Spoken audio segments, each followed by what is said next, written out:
Yo. Lifit. CEO. Zeno sanze no ndi busy no mbitabo byansimayo bono mpo obudde kubanga. Tuli busy nnyo bitabo bituwuba ssebo. Omwana asoma amawulire. Olozanditezo okuba ne YouTube account. Wano mu Uganda oba mu nsi yonna. Mu nsi yonna. Kyetaagisa go mateeka. Kati oba togina onookolawa. Naku zino TV naawo ziraba ziruma. Amanya Doni Mozenga bulijjo Zugu Media leero mpitiddeko wa muganda wange Bakas Media muweemu nko. Si ekitambula obulamu. Nze mbakiri olwavudde Kawempe sikyalina buzibu bwonna. Nasazeewo nkome wano ku campus tunyumirwemu. Naye ebitabo nno bituwuuba tujja tubigatteyo tukomewo ate mu 2026. Ekampe badde wagirani. Tomanyi ambuleera. Kuliko mukyalina ebirala bimuwagira. Kuliko emiggo. Ate ffe baatutuukako security yali tight twakutambulira ku ya mukulembeze. Ge mazima ago. Bubaka ki bw'olina eri abaana bonna abasoma amawulire nga tebalina YouTube account.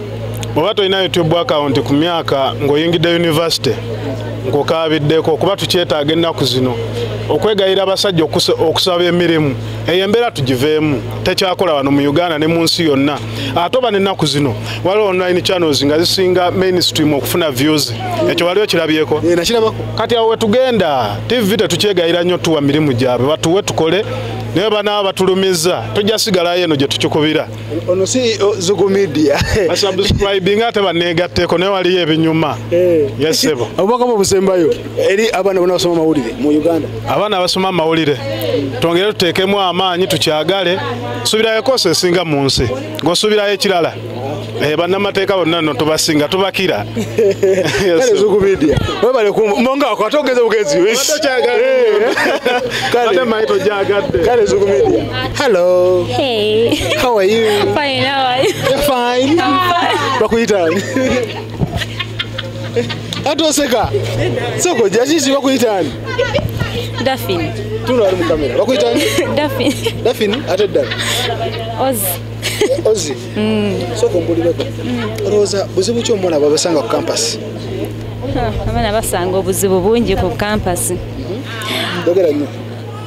Kwagala sente ez'amangu abaana abamu bayinza okwagala sente ez'amangu ne beesanga nga bakoze ebintu ebikyamu okwetunda ne buli abiri yogerako nnyo kati olowooza okwetunda kiva ku baana kwagala sente mangu ku campus kwagala nnyo sente okwetuusaako ebyo ebintu ebimu ayinza okulaba munne alina by'alina ne yeegomba talina sente talina mulimu naye weyandibadde n'omulimu aba asobola ofuna sente ezo n'akola ebyo ebintu bulungi n'abifuna olowooza kati abaana abo baagala sente z'amangu baba bubaka ki obubaka bwembubawa banoonye emirimu bakole baba tebalina mirimu bagumiikirize babajja kufuna batuuke ku buwanguzi ofuna kibaga ne sente zeeyo ekibimbi nnyo kati gosobola ogumiikiriza nga tolina sente mbasi lwaki bazifuna mu makubo amabi wema osobola zifuna mu makubo amalungi nguma nezifuna naye sente y'amangu mbi nnyo okay kati gwe tolina tofuna sente y'amangu olina boyfriend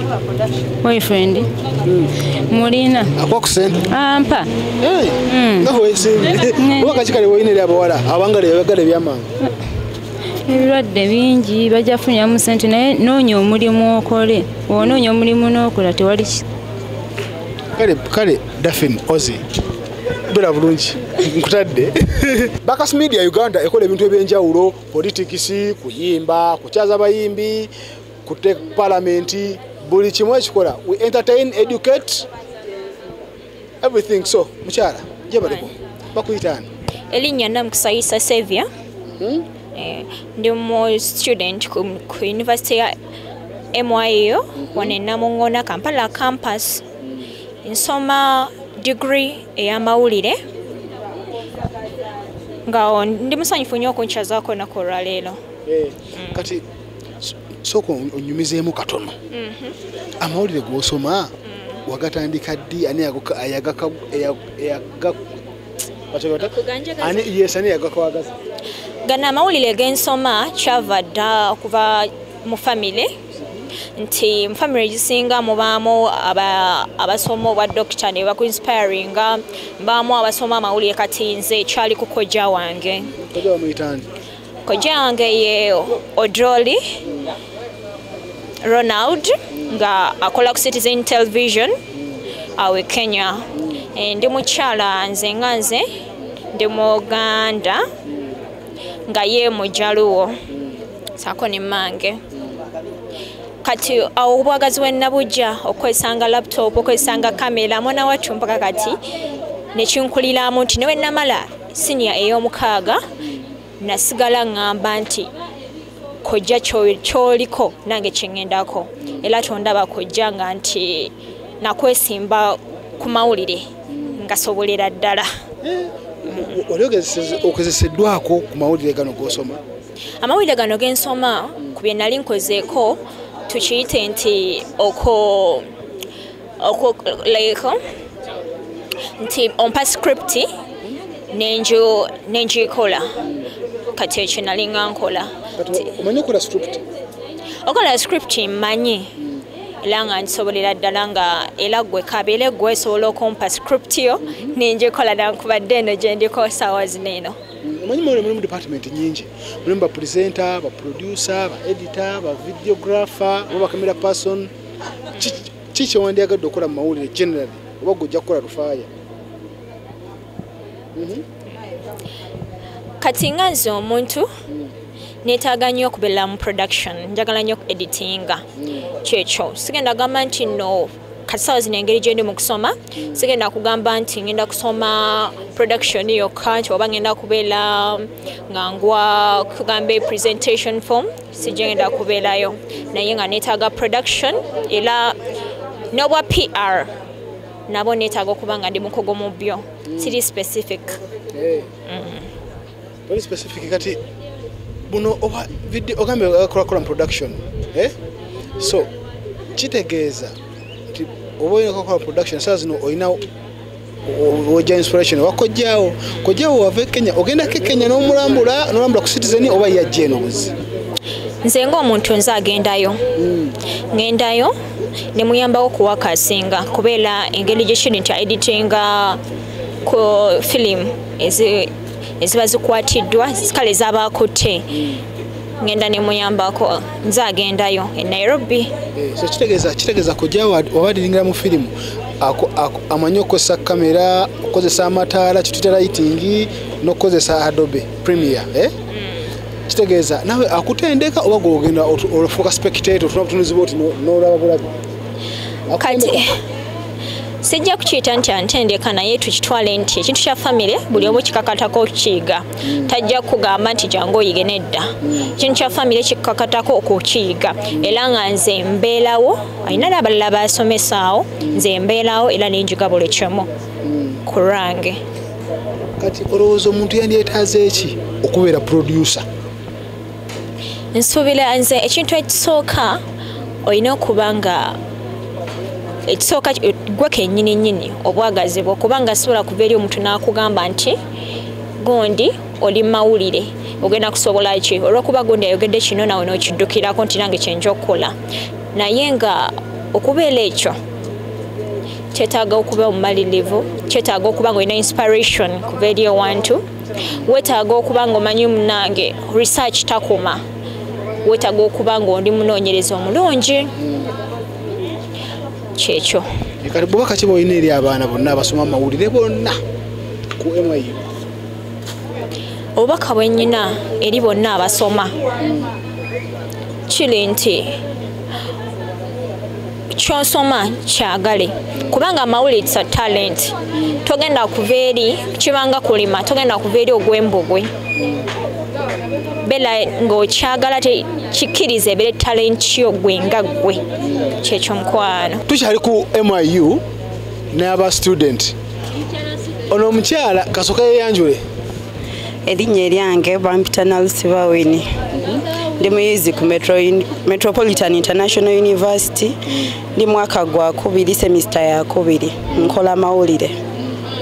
Mukyala Winnie wali osoma mu kibayita day from Monday to Friday n'okyusa n'ojja ku weekend kiki kusomozibwa kikwali ofuna mu day ekyakubalisa okukyusa okudda ku weekend? Ekisooka nja kubitematemamu kuba biyinza okuba bingi naye byonna nja kubyanguyako olw'obudde. Ekisooka nafuna omulimu w'enkola nga sisobola kusaba dedya nensalawo nzire ku weekend nsabe off ku mulimu ezo ennaku 2 nsobole okwasaganya okusoma n'okukola.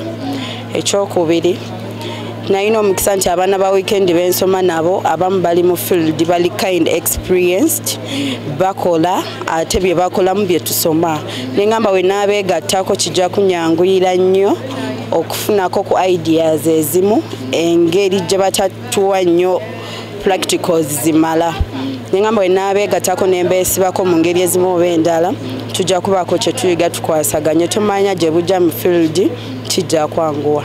Ani yakuwaliriza okusoma amawulire? Passion yange yali yakusoma amawulire olw'ensonga nali njagala nnyo okwogerera omuntu wa wansi, njagala nnyo okwogerera omuntu atasobola kwogera, njagala nnyo okulabira ebintu ebinajja mu maaso nga nsuubira kino nti kisobola okubaawo oba okusinziira ku kino na kino ekiriwo kino kisobola okubaawo oba kino kijja. Then waliwo n'omukyala bamuyita Cheng Jen Francis yaliko mukama wange yali asoma amawulire ku Radio. She inspired me a lot. N'omukyala omulala baali bagiyita Milembe FM. Then n'omukyala omulala bamuyita Farida Nakazwe yali akola ku NTV. Ndabe nga abawala bonna abasinga Farida Nakazwe role model waabwe kyanjawulo kyalina ku bakyala bonna abasoma amawulire abalala mu ggwanga lino. Ekisooka ku nze Farida Nakazwe anyumira okuva ku nyambala ye eneeyisa ye engeri gy'akwatamu ebintu n'abantu engeri gy'ayogera n'abantu omukwano gwasembeza n'abantu naddala ng'omusemberedde other than okusinga omulabira ewala n'omujajinga. Wali omusembereddeko? Ye nali musembereddeko.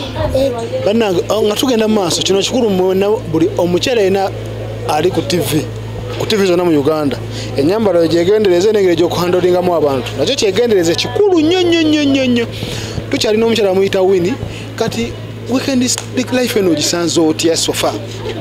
Enyanguyira nnyo kuba ekisooka tusomera mu budde ate lectures zonna tuzisoma. Ekirala abaana bayo bali kind friendly tolina gwogenda asanga alina budde bugeya munne bwe competing sana muntu mulala bakuwa chance okusharinga ku kye balina ate okusinziira eri mu regular kyesayina. Soka tulekawo okukolaganira awamu abaana badde basoma from Monday to Friday tebakolagana wamu. Sijja kubeera nnyo specific naye nze kunze ye ndowooza kyenfunye okuva we na joininga weekend kyenfunye sijja gamba nti bakola bayinza okuba bakolagana oba nga nze yali takolagana nabo naye nze kyenafuna eno ne kyenafuna era byanjawulo. Tugendako ku bazadde bo bubaka ki bwolina eri bazadde bo oba bakyali balamu enewe? Abazadde bange bakyali balamu maama ne taata abanzaala. Omukyala oyo anzaala bamuyita Ndagire Joanita abeera Nsambya. Taata anzaala bamuyita Waligo Yuda Taddeo akolera Kibuye atera okubeerako ne Radio Sapienza. Mbagala nnyo era mbasuubiza nja kituukiriza ekirooto kyange nabo nja kubasanyusa. Then n'abantu abanyambako abalala bamaama bange omukyala Council Nansubuga Judith ne head teacher wa St Jude Cheng Jen Francis Kanabi wamu ne family yonna mbagala nnyo era nja kituukiriza sijja kubaswaza. Olowooza omala okusoma ku MIU kikyo zaako? Probably mikisanga we gitenkanankana nja kuba ntandise okukola omulimu gwensomeredde. Olowooza singa oba otandise okukola omulimu gwensomeredde wandyagadde okukola ku YouTube oba ku TV? YouTube oba TV byonna bisoboka kisinzira engeri gy'oba obikwasaganyamu kuba tulabako redde kati abali mu field abamu babikola byonna. Kisinziira obudde bo like engeri gy'ogenda opatitioningamu ebintu byo kuba oli asobola okwagala okukola ku TV naye ate ng'obudde tabuyina oba nga tasobodde bikwasaganya. In case nga nfunye omukisa ogubikwasaganya byonna nsobola obikwasaganya omulundi ogumu. Oba nnyo okukyalako ku Bakasi Media mukyala Winnie oba kuba obusembayo tusiibula obubaka wange obusembayo bujja genda eri abaana abawala tumanye omugaso gwaffe mu nsi twekuume obulamu kyekisinga obukulu ate then nekirala tukyuse ku nyambala yaffe kuba sometimes twambala bubi twambalira ddala bubi ebiseera ebisinga ekitasanyusa abantu balala. Nze nja kubeerako nga very example kuba waliwo ebiseera we byatuukanga nga nze ndi muntu nnyo ayagala okwambala ebimpi naye kati currently oba nkuze oba birowoozo bye bikyuse kiba kizibu nnyo okunsanga mu mini kiba kizibu nnyo okunsanga mu lugoye nga terubika maviivi tukyuseemu ate kati mpulirira ddala emirembe nga mbyambala kuba bw'oyita ku muntu agamba ya she is smart and decent. Nenza twenze nyo toyanzeege. So obwaka bawala mwena mubuulidde mwambale bulungi mwambale bika maviivi okwewesa ekitiibwa.